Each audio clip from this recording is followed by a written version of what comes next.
నమస్తే. నమస్తే. ఏ ఊరు? శంకర్పల్లి. ఏం పేరు? వి సత్యనారాయణ. ఇంతకుముందు 10 సంవత్సరాలు టీఆర్ఎస్ ప్రభుత్వం అధికారంలో ఉండే. అవును. ఇప్పుడు 2 సంవత్సరాలు కాంగ్రెస్ ప్రభుత్వం అధికారంలో ఉంది కదా.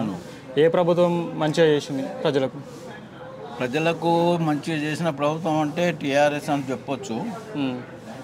ఇప్పుడు ఏమైపోయింది, రేవంత్ రెడ్డి గారు అప్పుడు హామీలు బాగా ఇచ్చిండు.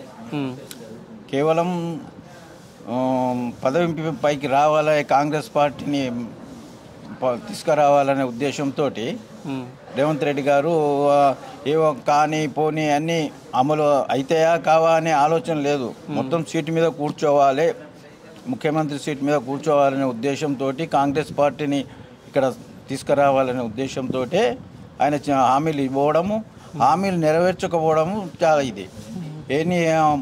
వీళ్ళ పెన్షన్లు డబ్బులు చేస్తా అన్నాడు. వేరే కూడా ఈ రుణమాఫీ అవి కొన్ని ఎకరాలకి మాత్రమే పర్మిట్ చేసినట్టు ఉన్నది. మరి మిగతా మాటలు చాలా మటుకు అయితే ప్రజలల్లో ఇప్పుడు బీఆర్ఎస్ పార్టీ అవకతవకలు చేసింది వాస్తవమే. కొన్ని అవినీతిగా ప్రవర్తించింది. ముఖ్యమంత్రి కాడికి వెళ్ళి కేసీఆర్ గారు కూడా అంతే, కేటీఆర్ వీళ్ళంతా వాళ్ళు ఎక్కడ ఫెయిల్ అయిందంటే అవినీతిగా కొంచెం ఇష్టం ఉన్నట్టు అవినీతి చేసి వాళ్ళు ప్రజలలో కొంచెం నమ్మకం విశ్వాసం కోల్పోయిండ్రు. కానీ ప్రజలలో కొన్ని సంక్షేమ పథకాలే కానీ అభివృద్ధి పథకాలే కానీ వాళ్ళు ఆ ప్రభుత్వం బీఆర్ఎస్ ప్రభుత్వం చేసింది అనేది ఒప్పుకోవాల్సిందే. ఇప్పుడు కాంగ్రెస్ ప్రభుత్వం ఏం చేయలేదు. కాంగ్రెస్ ప్రభుత్వం పైన ప్రజలకు ఒక విధమైన విసుగున్నది.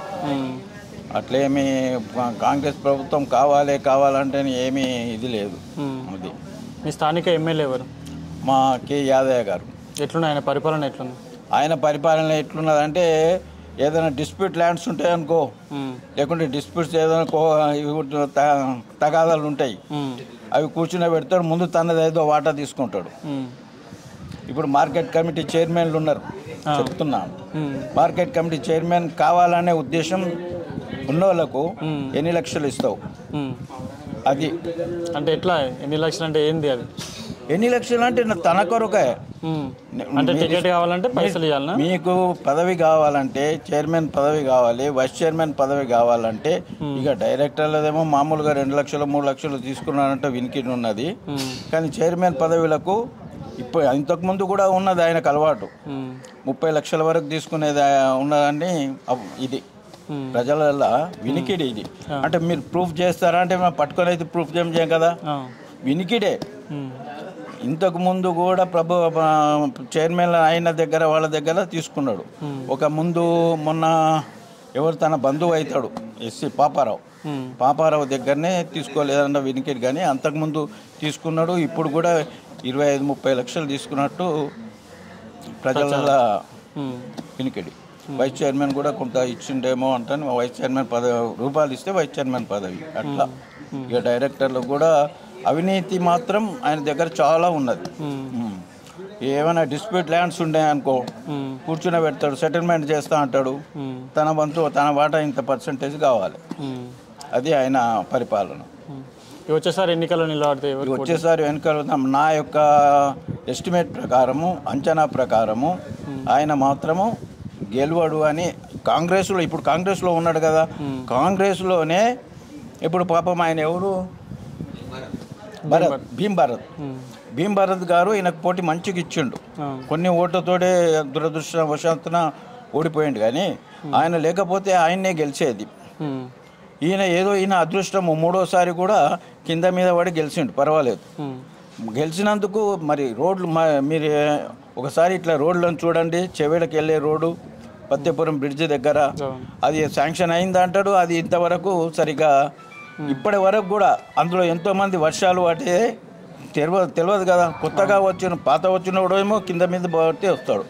కొత్తగా వచ్చేటవాడు మాత్రం అందులో గాయాలు పడ్డవాళ్ళు ఉన్నారు, చనిపోయిన వాళ్ళు కూడా ఉన్నారు. అట్లా అంత పరిపాలన ఉన్నది ఆయనది.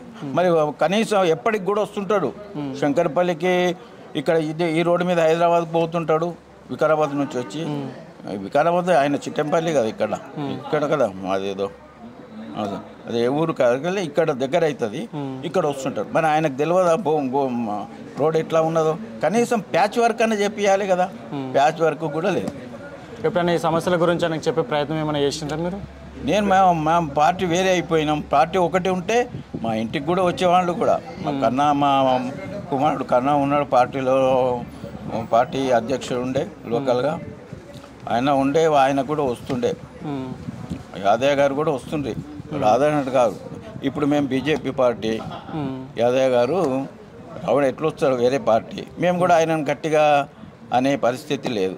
అది సంగతి. చించల్పేట ఆయన గ్రామము.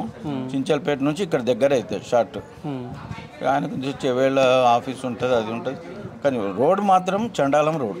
మీరు ఒకసారి పత్తిపురం బ్రిడ్జ్ చూడండి, చెవేళ్ళ బ్రిడ్జ్ మీద ఫ్లైఓవర్ ఉన్నది కదా, చూడండి, అది